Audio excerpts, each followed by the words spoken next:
Hello good evening friend. आप सब लोगों की बहुत डिमांड थी कि सर जीएस तो पढ़ाते रहते हैं आप मोबाइल पर ही, आप सर व्हाइट बोर्ड पर जरा कुछ बताएं। तो देखो, मैं आपको बता दूं पहले ही कि जो मेरी क्वालिफिकेशन है वो बीएससी बायोलॉजी से है और इंटर भी मेरा बायोलॉजी से, बट मैं पीएस एकेडमी पर सारे जीएस के वीडियो आप लोगों को अपलोड कर रहा हूं और हिंदी भी कंटिन्यू आ रही है। करंट अफेयर्स की भी क्लास चालू हो गई है यूपी पुलिस। तो देखिए, मैं आप लोगों को आज क्या है कि गणित के बारे में बताऊंगा, कौन कौन से चैप्टर, कितना क्वेश्चन, कैसा क्या रहेगा, तो वो आज हम लोग डिस्कस करेंगे। ठीक है, तो जो कंपटीशन में मैथ आती है उसके बारे में मैं आज बताना चाहूंगा। ये शॉर्ट वीडियो रहेगा। अगर आप लोगों के कम से कम मिनिमम 10 कमेंट आ जा रहे हैं कि हाँ सर इसको पढ़ाएंगे, तो मैं क्या करूंगा कि जो भी पुलिस में फॉर्म फिल किए हैं, जो बेसिक से मैथ करना चाहें, क्योंकि मैं बिल्कुल जीरो लेवल से मैथ पढ़ाऊंगा, छोटे छोटे फॉर्मूला ये सब, उसके बाद सीधा स्टैंडर्ड। फिर कोई टीचर अगर मिल जाता है तो मैं अपने चैनल पर किसी टीचर को प्रोवाइड करा दूंगा, वो भी कराएगा। बट आज हम लोग देख लेते हैं। जैसे यहाँ पे बात करेंगे प्रारंभिक गणित की।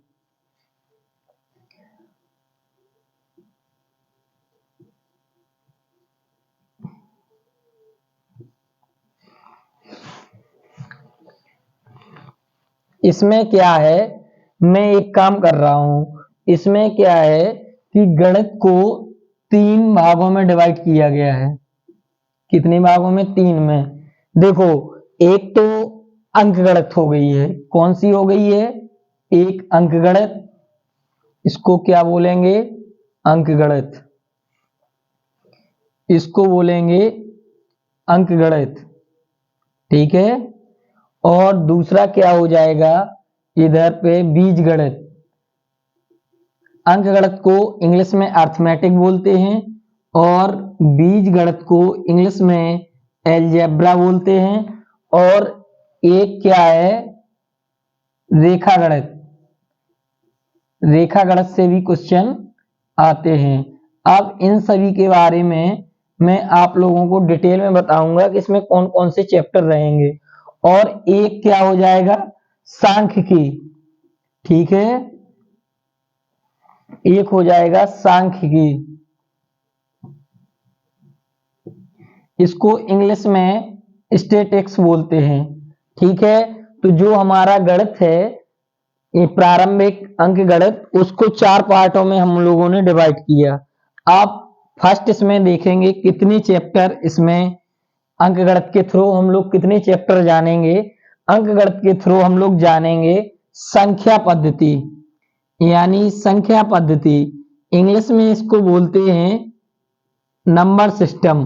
संख्या पद्धति इंग्लिश में इसको बोलेंगे नंबर सिस्टम। आप लोग चाहें तो नोट। और नंबर 2, जहां से क्वेश्चन नंबर सिस्टम से ज्यादा क्वेश्चन आते हैं सीजी वगैरह जो पुलिस में, इसमें क्या होगा? लासा मासा। हिंदी में बोलेंगे तो लासा मासा, और इंग्लिश का भी में प्रोनाउंसिएशन, तो इसको जैसे एलसीएम बोलते हैं, इसको क्या बोलते हैं? एचसीएफ। ठीक है।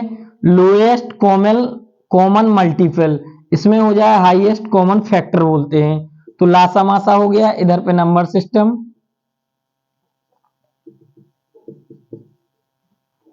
चलिए, नंबर सिस्टम। और इसमें नंबर 3 पे क्या हो जाएगा? औसत हो जाएगा। क्या हो जाएगा? औसत हो जाएगा। इसको एवरेज बोलते हैं इंग्लिश में। ठीक है, एवरेज। और इसमें क्या है?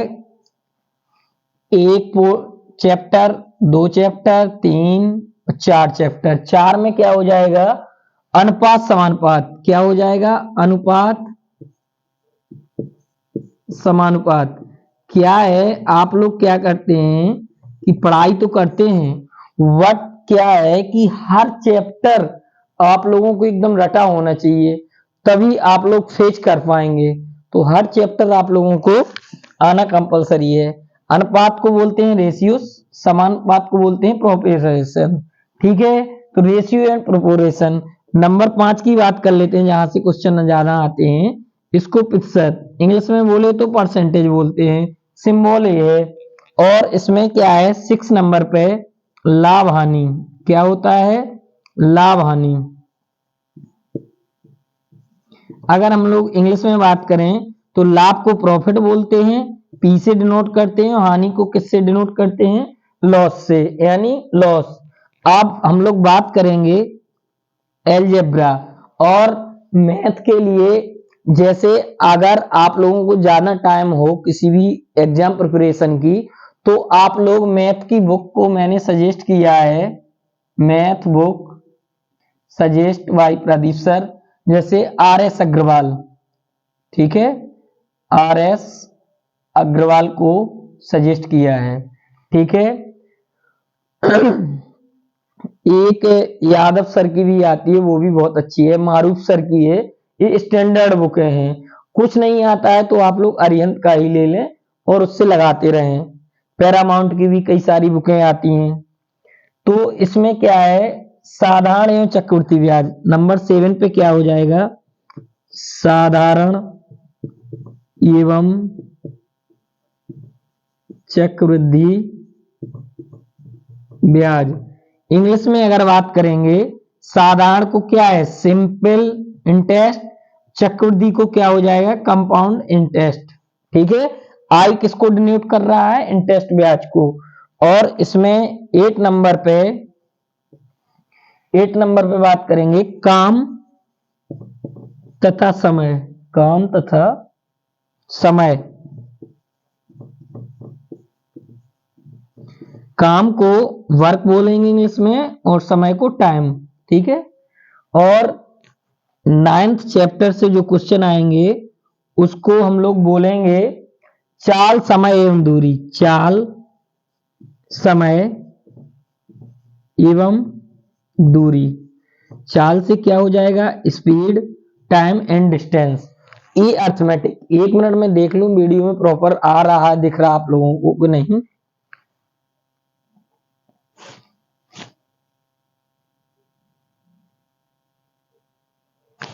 चलिए ठीक है, अब हम लोग बात करेंगे चैप्टर बीजगणित की। बीजगणित की जब हम लोग बात करेंगे, इसमें क्या हो जाएगा, बहुपद के गुणनखंड, बहुपद, बट ये आएंगे नहीं, लेकिन मैं पूरा चैप्टर बताए दे रहा हूं। बहुपद के गुणनखंड,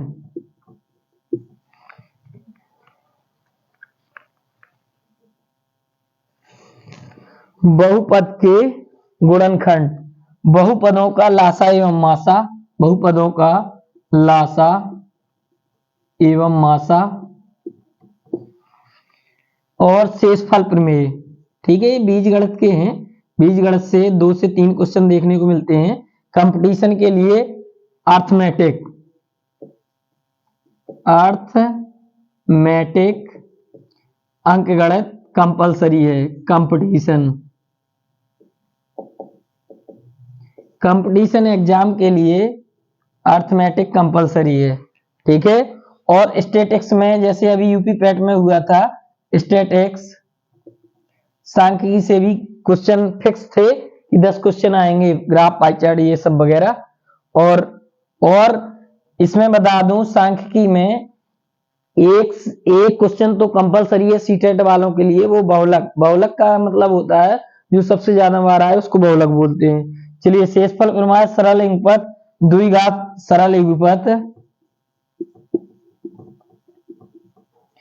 द्विघात समीकरण। इसमें क्या होता है कि बोर्ड पे लिखने में टाइम जाया होता है, ठीक है। द्विघात समीकरण या तो पहले से लिख के रखो, इसलिए मैं डायरेक्ट अपने नोट्स का पढ़ाऊंगा। और समुच्च, इसमें बेन आरेख देख लेना, बेन आरेख। अब देखिए रेखागणित में क्या होगा, रेखागणित में अच्छे टॉपिक हैं। जैसे नंबर 1 की बात करेंगे हम लोग, त्रिभुज। त्रिभुज फॉर्मूला बेस्ड रहेगा, ये त्रिभुज हो गया। दूसरा क्या हो जाएगा, आयत। आयत का हम लोग चित्र बनाते हैं, इसकी जिसकी आमने सामने की भुजाएं समान हो से आयत बोलते हैं। वर्ग की क्या होती है, चारों भुजाएं समान होती हैं, वर्ग। और समलंब चतुर्भुज, समलंब चतुर्भुज, समलंब चतुर्भुज और वृत्त, इधर से क्वेश्चन देखने को मिलते हैं। वृत्त नंबर 7, गोला, बेलन, बेलन, इसके क्या होते हैं, गोला, बेलन और शंकु, ये क्या होते हैं, फॉर्मूला बेस्ड क्वेश्चन होते हैं। और इधर 9th पे आ जाएगा घन। तो ये तो रेखागणित की बात हुई। अब स्टैटिक्स में हम लोग देख लेते हैं जो कंपटीशन में ज्यादा पूछी जाती है। नंबर 1, आंकड़ों का संग्रह,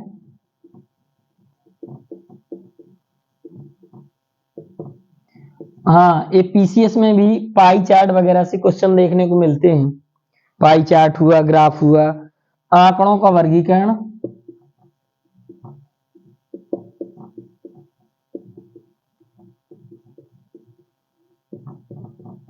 आंकड़ों का वर्गीकरण, बारंबारता एवं बारंबारता बंटन। इसमें देखने लायक है नंबर 4, संचयी बारंबारता।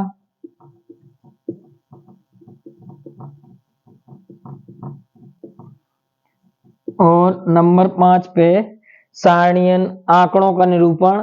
ये दंड चार्ट, इधर देखो ये पाई चार्ट ज्यादा इंपोर्टेंट है, पाई चार्ट। और आयत, चित्त, बारंबारता, बहुभुज, केंद्रीय प्रवृत्ति की माप, जो इसमें लास्ट में आएगा। इसमें सीटेट में देखने को मिलता है क्वेश्चन, केंद्रीय प्रवृत्ति की माप, सेंट्रल केंद्रीय प्रवृत्ति की माप। और क्या हो जाएगा इसके अंतर्गत, क्या हो जाएगा केंद्रीय प्रवृत्ति की माप के अंदर, इसको ऊपर लिख दें, मोस्ट इंपोर्टेंट पॉइंट टॉपिक है केंद्रीय प्रवृत्ति की माप। केंद्रीय प्रवृत्ति की माप, केंद्रीय प्रवृत्ति की माप। तो इसके अंतर्गत क्या आ जाएगा, समांतर माध्य,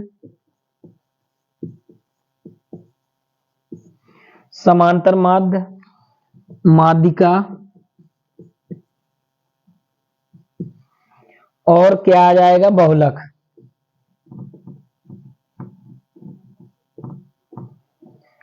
आप लोगों को लिए कहो तो मैथ के मैं आज कुछ फॉर्मूला समझाता हूं, ठीक है।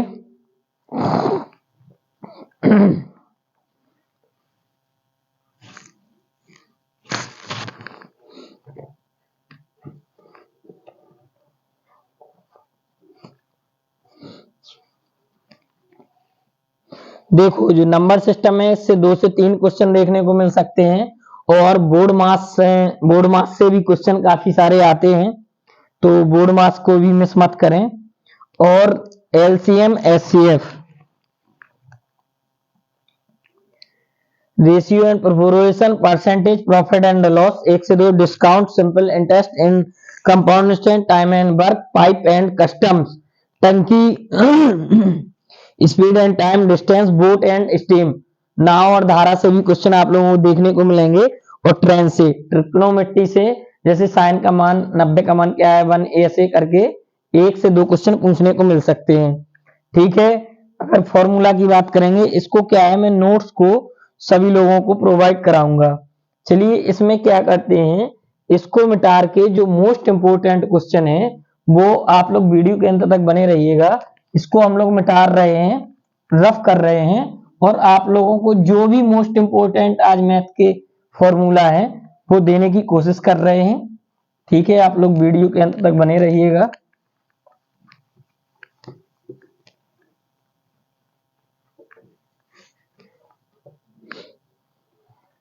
देखो क्या होता है, एक तो आप लोग घड़ी का फॉर्मूला नोट करें। इसको घड़ी में जैसे 4 बजे और 5 बजे के बीच कब दोनों सुइयां कब आपस में मिलेंगी, तो इसका फॉर्मूला तय होता है m बराबर 2/11 h को आवर से डिनोट करेंगे, इंटू 30 प्लस माइनस ए, ये आप लोग फॉर्मूला रट लें,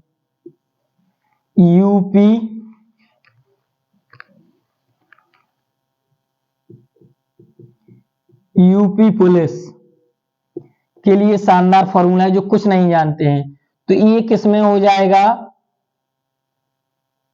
वाच में फॉर्मूला फिट करेंगे, एम को मिनट से डिनोट करेंगे 2/11, एच घंटे से 30। आप मैंने फॉर्मूला बता दिया, आप लोग लगा सकते हैं, ठीक है। अब क्या होगा कि बहुभुज के एक क्वेश्चन और आप लोगों को बता दें कि बहुभुज के आंतरिक कोणों का योगफल कितना होता है।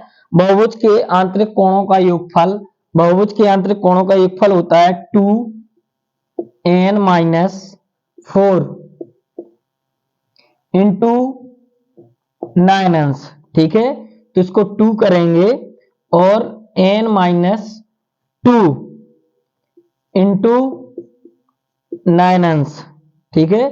तो n-2 इंटू 9 दूनी 18, 180 अंश, ये बहुभुज के आंतरिक कोणों का। अब जैसे एक क्वेश्चन है इधर पे कि प्रथम 10 प्राकृतिक संख्याओं का समांतर माध्य क्या होगा।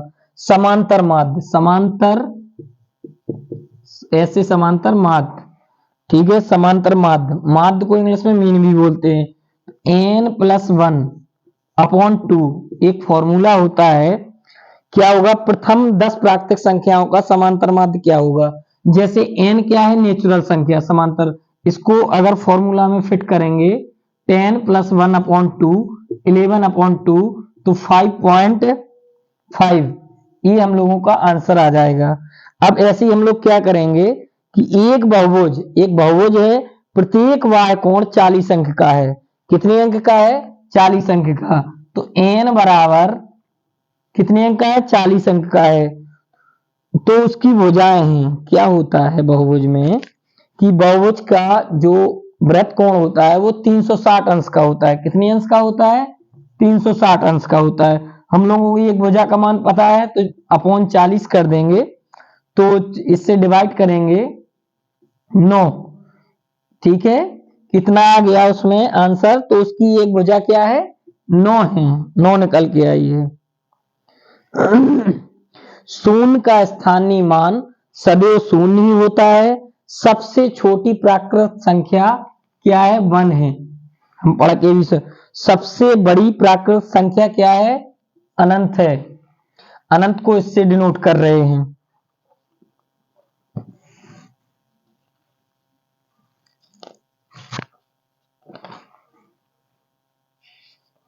देखो जैसे क्या होता है क्यूब, आज सॉर्ट आउट कर रहे हैं। जैसे क्या होता है क्यूब, क्यूब को इंग्लिश में क्या इंग्लिश में क्यूब बोलते हैं, हिंदी में क्या बोलते हैं, घन। किसी भी घन में कुल 6 सतहें होती हैं। कितनी सतहें होती हैं, 6 सतहें होती हैं, जिनमें से किसी भी ओर से देखने पर केवल 3 फलक ही दिखाई देती हैं। किसी भी घन में उसके प्रत्येक फलक की सतह पर 4 निकटवर्ती तथा 1 विपरीत फलक होते हैं। किसी भी घन में कुल 8, जैसे एक रूम है या बोर्ड है तो इसको क्या मान लेंगे, घन मान लेंगे। 4 ऊपर रहेगा और 4 नीचे रहेंगी, और जो इसकी छत है वो क्या हो जाएंगी, सतह हो जाएंगी। किसी भी घन में कुल 12 किनारे होते हैं। कितने होते हैं, 12 होते हैं, क्योंकि 2 उधर ही उधर रहते हैं तो तीसों को 12 हो जाएंगे। किसी भी घन में लंबाई, चौड़ाई और ऊंचाई समान होती है। कमरा कैसा होना चाहिए, वर्ग के आकार का होना चाहिए। अब एक चीज और है क्वेश्चन कि 1 से 100 तक केवल 25 अभाज्य संख्याएं हैं। 1 से 100 तक कितनी अभाज्य संख्याएं हैं, 25 अभाज्य संख्याएं हैं। आप लोग चाहें तो सॉल्व कर सकते हैं काट पीट के। 25 अभाज्य संख्याएं, अभाज्य। अब अगर हिंदी में नहीं आया, सपोज दैट इंग्लिश में आ गया, तो अभाज्य को क्या बोलेंगे, प्राइम नंबर बोलते हैं। क्या बोलते हैं, प्राइम नंबर। अभाज्य संख्या है, एक ना तो अभाज्य संख्या है और ना ही भाज्य संख्या है। देखिए अब हम लोग क्या करेंगे, बोर्ड मास को जस्टिफाई कर रहे हैं। जैसे बोर्ड मास, BODMAS, BODMAS। बी से क्या हो जाएगा, ब्रैकेट हो जाएगा, ठीक है, बी से ब्रैकेट हो जाएगा, ओ से ऑफ हो जाएगा यानी का होता है, डी से डिवीजन हो जाएगा, एम से मल्टीप्लाई यानी गुणा हो जाएगा, ए से एडिशन यानी जोड़ हो जाएगा, और एस से क्या हो जाएगा, सब्ट्रैक्शन यानी माइनस हो जाएगा, ठीक है। तो ये इनके पूरे वो थे। अब सबसे पहले क्या करेंगे, देखो कोष्टक कितने प्रकार के होते हैं, कोष्टक 4 प्रकार के होते हैं। हम लोगों को 3 प्रकार के कोष्टक तो मालूम है, बट कितने 4 प्रकार के। क्या होता है कि नंबर 1 कौन सा होता है, नंबर 1 रेखा कोष्टक होता है, नंबर 2 कौन सा होता है, छोटा कोष्टक होता है, छोटा कोष्टक को इससे डिनोट करेंगे, और नंबर 3 क्या होता है, मंझला कोष्टक, मंझला कोष्टक को हम लोग इस वाले चिन्ह से, और सबसे एक क्या होता है, बिग बड़ा कोष्टक, उसको इससे डिनोट करते हैं। ये तो कोष्टक, कोई भी अगर सवाल इसमें फिट करेंगे तो सबसे पहले कोष्टक को सॉल्व करेंगे, ठीक है। उसके बाद इसमें रख के संख्या हम लोग एक कवर करेंगे, ठीक है। आज हम लोग ऑपरेशन टाइप का पूरा पूरा थोड़ी थोड़ी बता रहे हैं ताकि आप लोगों को याद आ जाए, और ये सब फॉर्मूला आप लोग कमेंट करिएगा कैसी क्लास, तब हम लोग कंटिन्यू नियम से लेंगे।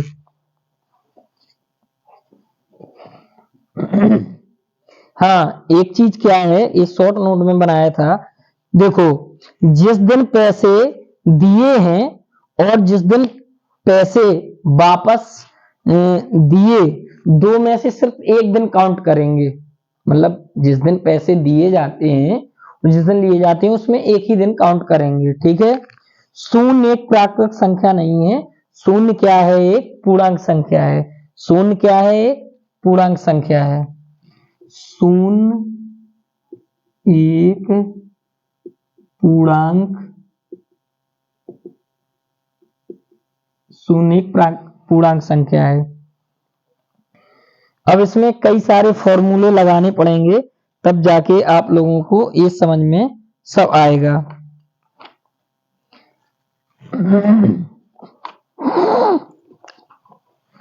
जैसे हम लोग इधर देखेंगे profit and loss, profit and loss, लाभ हानि। चलिए इसके फॉर्मूला की हम लोग बात करेंगे, तो इसमें क्या होगा कि लाभ कब होगा, हम लोगों को लाभ कब होगा, जब विक्रय मूल्य क्या होगा,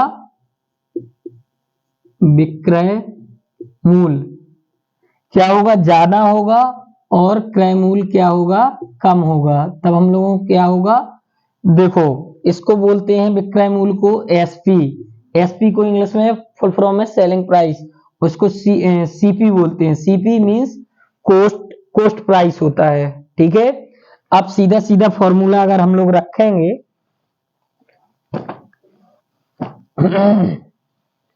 जैसे प्रॉफिट लाभ बराबर P इंटू 100 अपॉन सीपी, क्या होता है कि लाभ या हानि हमेशा सीपी पे निकाली जाती है, सीपी बोले तो कोस्ट प्राइस, कोस्ट प्राइस बोले तो क्रय मूल्य पे, लाभ और हानि हमेशा किस पे होती है, क्रय मूल्य पे। जैसे हमारी कोई चीज है अगर 10 रुपए की है और हम लोगों ने मार्केट में 15 रुपए की बेच दी, तो हम लोगों को कितने का लाभ हो गया, 5 रुपए का, ठीक है। अगर कोई 10 रुपए की चीज है वो 8 रुपए में बिकी, तो 2 रुपए की क्या हो गई, हानि हो गई है। अभी इसमें कई सारे क्वेश्चन आते हैं, तो एक प्रॉफिट का फॉर्मूला ये हो गया। अब प्रतिशत लॉस बराबर, यानी हानि बराबर, हानि क्या हो जाएगी, इधर प्रॉफिट की जगह बस लॉस एल लिख देंगे, चेंज होगा, बाकी फॉर्मूला जहां का तहां रहेगा, और ये सीपी पे निकल आएगी, ठीक है। अब जैसे प्रॉफिट माइनस लॉस, तभी तो पता चलेगा कितना हुआ है हम लोगों को फायदा। अब क्या होगा, सेलिंग प्राइस बोले तो विक्रय मूल्य CP into 100 plus profit percentage upon CP. ये आप लोगों को सिर्फ शॉर्ट याद कराने के लिए। देखो नोट, एक चीज नोट करिए, एक चीज नोट है, नोट लगाइए। क्या होता है कि प्रॉफिट या लॉस को सदैव क्रय मूल्य सीपी पर परिकलित किया जाता है, ये तो मैंने पहले से बता दिया। अब जैसे एक क्या होता है कि डिस्काउंट बट्टा होता है, बट्टा इसी चैप्टर के अंदर बट्टा क्या होगा, अंकित मूल्य, उसको ये से डिनोट करेंगे, अंकित मूल्य माइनस विक्रय मूल्य। ठीक है, तो विक्रय मूल्य बराबर अंकित मूल्य माइनस बट्टा, तो आ जाएगा सब कुछ। बहुत सारे फॉर्मूला हैं। अब जैसे हम लोग एवरेज की बात कर लेते हैं, एक क्वेश्चन एवरेज का देखें, औसत। जैसे हम लोगों को औसत अभी क्वेश्चन नहीं करा रहे हैं, ओनली फॉर्मूला आप लोगों को बता रहे हैं। तो औसत में क्या हो जाएगा, एवरेज। इसमें क्या होता है, दी गई राशियों का योग करेंगे। दी गई राशियां जैसे 5, 10, 15, 20, 25, दी गई राशियों का योग और राशियों की कुल संख्या। ठीक है, जैसे दी गई राशियों 5 है, 10 है, 15 है, 20, 25, तो 5 राशियां जोड़ के और जितनी राशियां हैं कुल उनका लिख के उससे क्या कर देंगे, डिवाइड कर देंगे, तो हम लोगों का एवरेज औसत आ जाएगा। अब कुल योग क्या कहलाता है, कुल योग होता है, जैसे फॉर्मूला में रहेगा कुल योग, कुल योग बराबर होता है औसत गुणे राशियों की संख्या। औसत, जो भी औसत आएगा फॉर्मूला से गुणे राशियों की संख्या की कितनी राशियां थी, हम लोगों कुल योग हो जाएगा। प्रथम n प्राकृत संख्याओं का योग, जैसे प्रथम n प्राकृत संख्याओं का योग n+1/2, जो हम लोग पहले बता चुके हैं, n+1/2 ये हो गया है। हाँ, एक क्या है क्वेश्चन, एक रीजनिंग में भी ऐसे क्वेश्चन आता है